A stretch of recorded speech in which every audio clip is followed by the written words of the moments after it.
Thank you very much, Fatima and Anna, for giving us the opportunity to be here today to share in this time. Yes, we are both from the University Complutense of Madrid. We are both teaching staff of the Faculty of Chemistry. Paloma in the Organic Chemistry Department and me in the Inorganic Department. And Paloma is the president of the Asperger Federation in Madrid.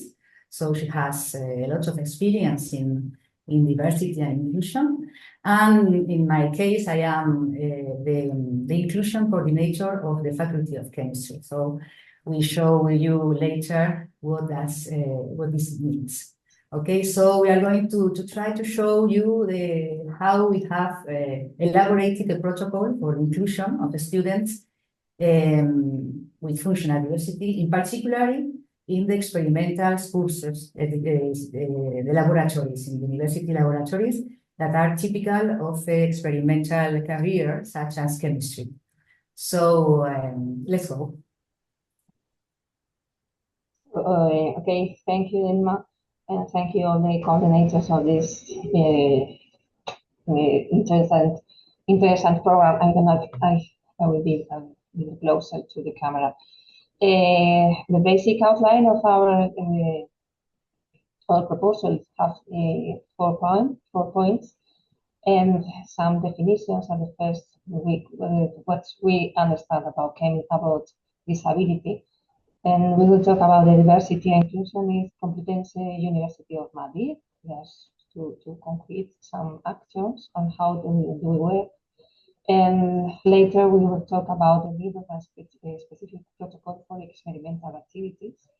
And finally, our proposal and its implementation. So to begin with some definitions, legal context of the diversity, disability, these terms that they are more or less parallel, and they talk about the same concept. In Spain, this is a resume of the legal situation in Spain, but I think that in Portugal and other countries is more or less the same. We have had a law, a specific law, which was approved on 2013, and it has includes some definitions that we have to take into consideration. The first one is disability. What is disability? And is defined as a situation that results from the interaction between people with or severe permanent deficiencies and any type of barriers. This concept of barriers is absolutely critical in the attention of these people that limit or prevent their full and effective participation in society or equal terms with others. And we have other terms that are like equal opportunities, harassment, which is has to be with bullying, which is very actual. Regrettably, we have to fight again with this bullying every time.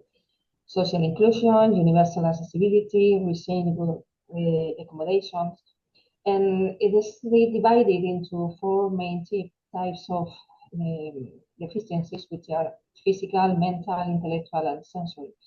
And in addition, for the legal point of view, a person has to reach a certain great degree of disability, which is 33. So people which have less than this 33% usually have many problems to get the adaptations. But we know these people, and we know that this personal condition, there are many personal conditions that may not be considered as legal disability, but involve educational support needs. And most of the cases, these educational support needs are attended in the compulsory education, but in the university we have some problems with these legal questions. And these are, for example, learning difficulties like dyslexia, language disorder, stammering, autism spectrum disorder, which my children have both this condition. So I have many experiences as Asperger syndrome, and also the hyperactivity, attention deficit. So in others, we can find many other conditions that can determine the success in education. And there's a huge legal mark, which is the Convention of the Rights of Persons with Disabilities. It always this also talks about education, in compulsory education, and also general tertiary education. You can see it on the bottom. And to this end, states parties shall ensure that reasonable accommodation is provided to persons with disabilities. And also in university, we have a law that defines how it must be organized. There is in Article 33, equality and non-discrimination. Universities will encourage curricular structural university education to be inclusive and accessible. And we have to make all the people involved in the education reasonable adjustments, both curricular and methodological, to teaching materials, teaching methods, and evaluation system. And this is organized around the basic units. And the diversity units must be responsible for coordinating and including in a transversal way. And these units must have a disability care services, which is the central point of our organization. And it's up to the statutes of the university to establish the operating regime of this unit. So this is the three more as the legal aspect that we have to take into consideration to attend the students with functional diversity. So this functional diversity refers to disability and other conditions, and it's a more inclusive and a more positive term instead of disability, but we use both them. At the university, students must often need special support to pass, first of all, to pass the university exams. They need some adaptations, and also to access to the centers, facilities, and services, participation in all or some academic activities, like, of course, theoretical classes, practical classes, which is the central topic of this talk, tutorials, exams, and also extracurricular activities, of course, because they have to live the academic life. And also we have some challenges about practicum, academic research works, like final degree works and doctorates, and also in the search of a job, because university also has a supporting units and they have to be adapted to this kind of students. So now it's the turn of Inma to talk about this. I want just to put you in the context of our University Complutense in Madrid, how the diversity and inclusion unit works. And first of all, just to put you in context, these are several data about our Complutense University. It's one of the largest universities in Spain. You see there the data corresponding to the number of students, teaching and research staff, and administrative and service staff. More or less in total, we have 100,000 people in the university community. So it's a challenge to organizing the diversity aspects for all this great university. In the case of the diversity unity of our university, is just one diversity unit for all the faculties. So in our case, unfortunately, we have just 2 social workers experts, and 3 or 4 more granted students. So there are a lot of work to do, and we have human resources very, very small. And now we are passing through a crisis moment in funding aspects in the public university in Madrid. So this is a problem, but we do our best with the resources that are available. The diversity unit is aligned with the 2030 Agenda for Sustainable Development and has the focus on 4 areas. The most important area for us today is the called 4th in our classification, but I am just to mention more or less the 4 aspects to give you an idea. The first area is the so-called of sexual and gender diversity, and basically it focuses on the academic protocols for changing names in academic documents. So it's at the current moment, it's rather an administrative aspect, because the accompaniment that would be necessary at the moment is not really available. The second area is corresponding to the sociocultural diversity and reception, and is focused at the current moment in two particular refugee support programs regarding the people affected by the war in Ukraine. When I say people, I mean students and teaching staff, particularly, and also for Palestine.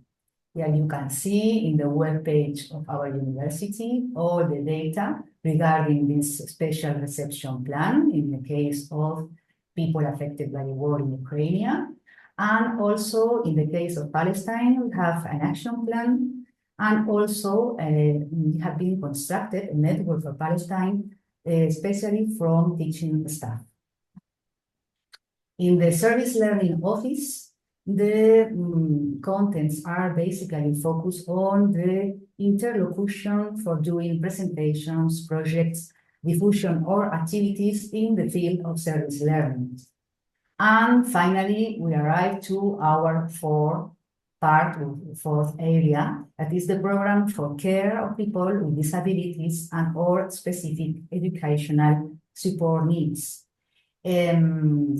This program counts on the help, on the work of coordinator in each faculty. In my case, as I told you, I am the coordinator in the case of the Faculty of Chemistry. And the work of the coordination, of inclusion coordinator, is to be the interlocutor between the unit of diversity and the students, or in general, the people of the university community, to follow up the processes of adaptations and to be sure that the adaptations are implemented and are okay. Also, the unit, the diversity unit, is focused on the production of different documents and protocols that are free for all the community and all the people in general, because they are available in our webpage, such as the document and protocols that you are seeing in the slides, inclusive guides and documents, guide for the prevention and detection of discriminatory behaviors based on diversity, and so on.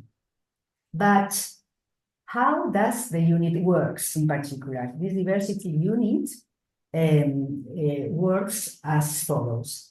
The student, in our case, but also teaching a professor or a personnel from administrative and staff, but in our case, particularly today, a student that presents some difficulties has to contact with the diversity unit by email or telephone, and there will take place an interview with the student and the social workers, the experts of the units, and they are going to revise and talk about the specific educational needs, the possible adaptations and support on academic activities and also in non-academic activities. And they are going to register also all the data concerning the subject groups and teachers of these students. So with this information, also the student can show some medical documents if necessary. With all this information, the experts will elaborate a confidential document that includes all the adaptations. The adaptation, we mean they are, for example, extra time for evaluation, adapted exam models, accessibility of class materials, and so on. Typical adaptations that are given as ideas by a document that is confidential, as I told you, to the teacher of the student, and also this information is sent by email to the faculty coordinator that has to be sure that all the information arrives okay to all the teachers involved. It is a good idea now to point out that these adaptations are the same, in principle, the same to a student from laws faculties or a student from philology or from philosophy, that a student from chemical studies or physical studies or experimental studies. So the social workers, the experts, has not any particular recommendation in the case of experimental work. And so now, Paloma. With this in mind, some years ago, we started an experimental, innovative project for education, and because we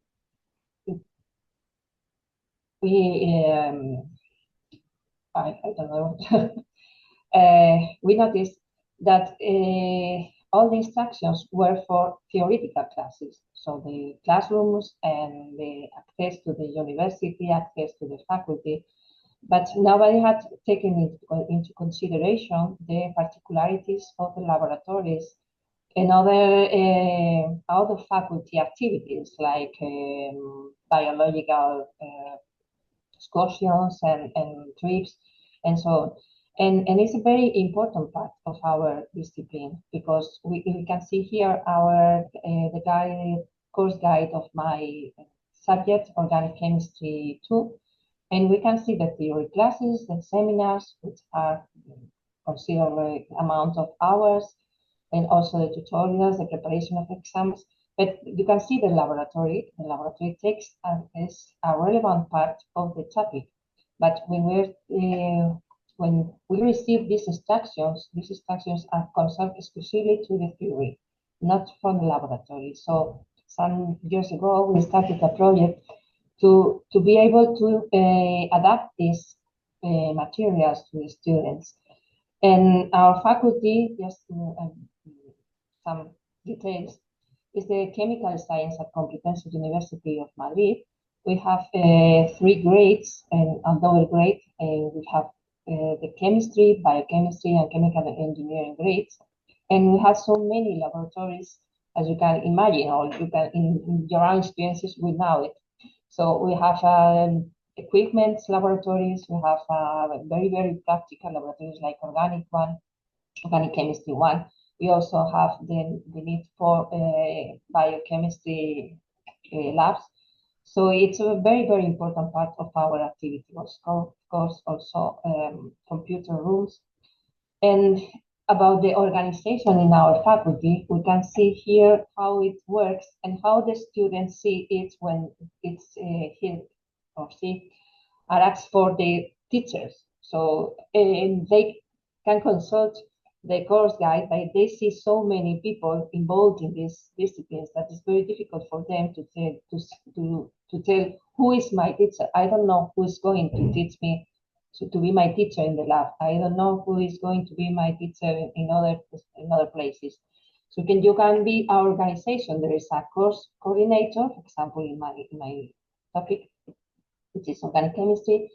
I am the laboratory coordinator. There is a subject teacher, which both of us are teachers of this subject in a group at least. And there are many laboratory teachers because they are very little groups. So there are 180 students in the lab. So you can imagine that there are many, many laboratory teachers and also technicians.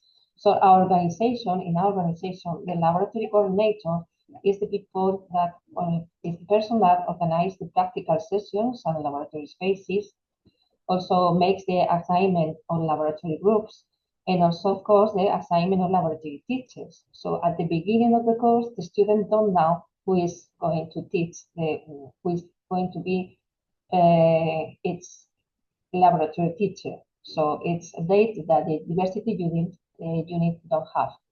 And my lab, for example, starts as September. So we need these adaptations as soon as possible because we have to organize all the lab. Our lab is a few space and must be adapted to this person, but we don't have time enough because the diversity unit does have these dates.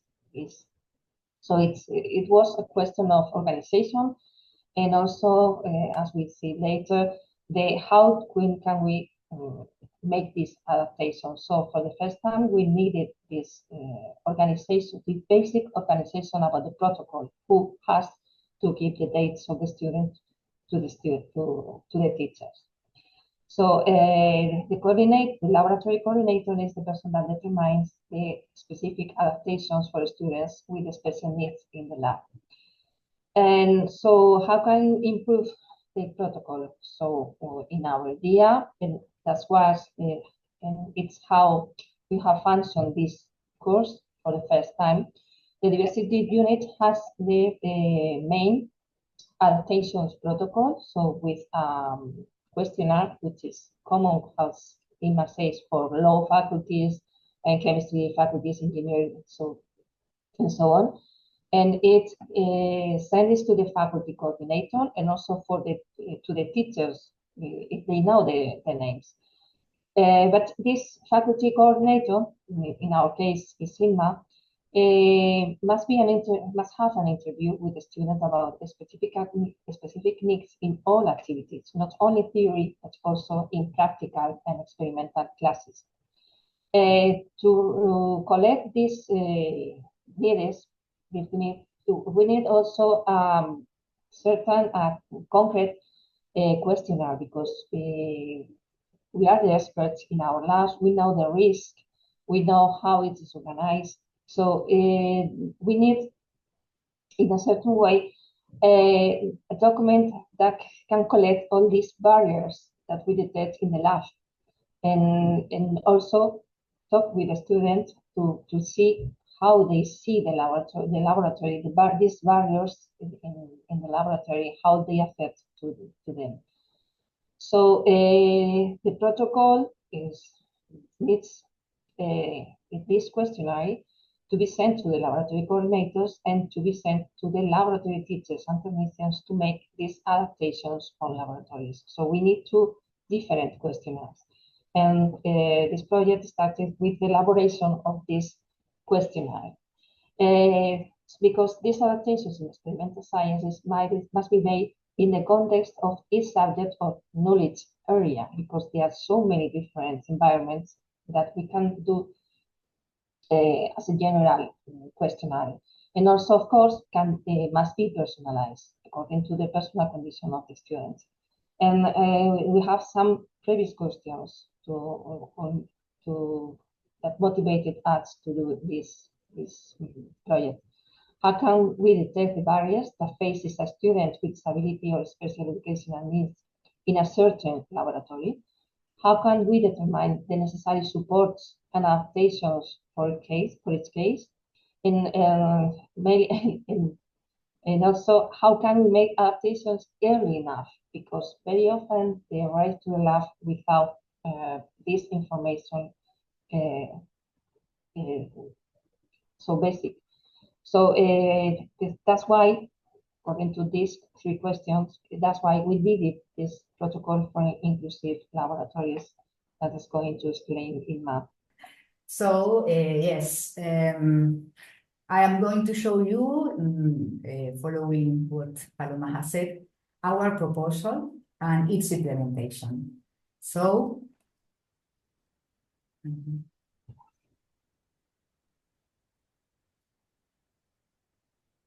this questionnaire, as Paloma has told you, is originated in the chemistry faculty, but we have shared it with other faculties, mathematics, physics, geology, and biology, in order to include all the possible differences in terms of experimental work that is implied in different contexts. It would be nice in the future to include also, for example, health faculties, but in the future maybe. So our protocol, our document is is divided in several blocks. The first block that you can see is just a block of getting data, general data, contact information, and so on. It's just to have some data from the students. Okay. The second block is regarding the identification of difficulties that are the aim of the document. But in this block, we have the information for the student. I mean that we are going to analyze and classify the different difficulties with several terminology, with several words that maybe the student is not familiar with. So it is interesting to inform the student and also the family, because this document is sent to the student several days before we are going to have an interview to analyze it together. So it's interesting if the student can know this information, and also with the family in this case, or friends or something. So this block is dedicated to information for the student. And so the types of adaptation and support that we are going to talk to is the following. We talk about access adaptations, methodological adaptations, and technical or personal aids. It means that it's different to verify that the problem is connected to, for example, the access to facilities, materials, and so on. Or, for example, if the problem is more focused on the learning, the problems about learning, or if the problems are typically connected to the need of personal aids or technical or personal aids. Also, we classify the level of support into two categories: occasional support and permanent support. Okay, it gives an idea of the if the problem is very deep or not. If the permanent support is requested, normally we will need the aid of external personnel, and this is not always very easy to obtain. Okay? And in the case of evaluation and assessment elements, we classify also the possible needings into three categories: theoretical practical exam, for example, if we need to include some adaptation in the case of proceeding with the exam, or practical exam, when these practical exams are done in a laboratory context, or for example with computers and so on. Or in the case of geology, for example, in the exterior, in the field, in the studies in the field, or in the case of submission of lab reports or reports. Okay, maybe the request, the adaptation that is required is connected to the, for example, more time in the deadlines for sending the documents, the laboratory, or something like that. For example, sometimes it's needed to involve a peers. Once we have given more or less an idea of the terminology that we are going to employ for classifying the possible difficulties, now we give in the document the instructions. The instruction to complete the document, and the instruction is, you can see them in the slide. First, we categorize again the difficulties into three types: motor and or psychomotor, sensory and psychological or learning difficulties. And we ask the student to mark with an X any situation where he or she can encounter difficulties. So we go directly to the block 3, that is the document itself, in which we are going to register all the responses from the student. In the A part, concerning the physical, motor, and or psychomotor difficulties, you can see there that we classify into several possibilities: access difficulties, for example, access to facilities, or chairs or stools, or safety elements, for example. And we leave always a line in black to register possible difficulties that we haven't planned previously. And secondly, we have the mobility and handling of reagents and materials. For example, precision in handling is very important in a laboratory of chemistry, paying attention to the reagents. So this is interesting to have in mind. Also, graphomotor difficulties in terms of taking notes, answering questions, performing calculations, and so on. And again, a line in blank for registering other possibilities. In the case of the sensor difficulties, we have included all of these possibilities.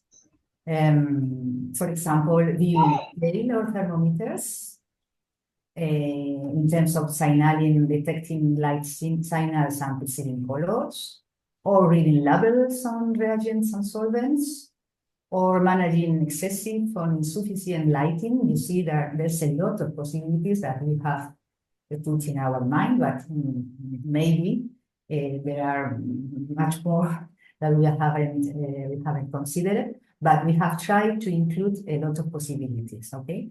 Perception of alarm signals, understanding oral instructions from the structure, that is very, very important. And also concerning the hypersensitivity or skin perception, and always a blank line for other possibilities. And in the case of psychological learning difficulties and other challenge, as you can see, we include the so-called executive function, that is understanding general laboratory instructions, sequencing and timing of tasks, understanding instructions and questions in the lab guide, adapting to changes in procedures from those outlined in the guide or in the reviews, understanding instructions for preparing the lab report. So all of these difficulties that we need to detect here are related to the so-called executive function, but they are very, very important in order to have a student in the laboratory, because normally a laboratory teacher has 10, 12, 15 students under charge. So it's important to be sure that this student can follow the general execution of the laboratory. Also, in this sense, the communication is very important. We need to be sure that we can communicate the task distribution and the work, and to be sure that the student can help, can request help for us, from the technicians and from the peers, in order to not isolate the student, okay? And in the other epigraph, we have included other things that were not included before, such as skin issues or phobias or diabetes or allergies in general, and so on. And also, as always, one line blank in order to register other possibilities. So once the student has summarized, has responded, has answered all the questions, in the block 4, we are going to include the summarized request. So based on the above, the student requests the different adaptations that he needs or she needs, or the support that is necessary in his or her case. And regarding the evaluation and assessment, the student, according to the above, requests adaptation of the written exam, or adaptation of the practical exam, or adaptation in the preparation submission of the lab reports, or in general reports.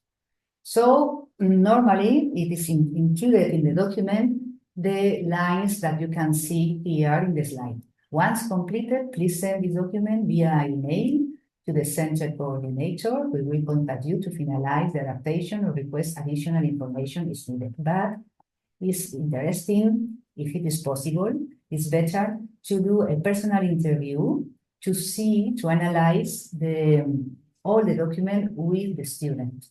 Because like that, we can be sure that he or she has well understood all the terminology we have employed, all the classifications of the difficulties that can appear in the document. So it's a good idea to send. It is what we have done. We send the coordinator, the inclusion coordinator, in this case myself. I send to the student at the beginning of the academic course. When I have information of the student, I send by email the document and I explain a little bit, more or less, what we have told you today.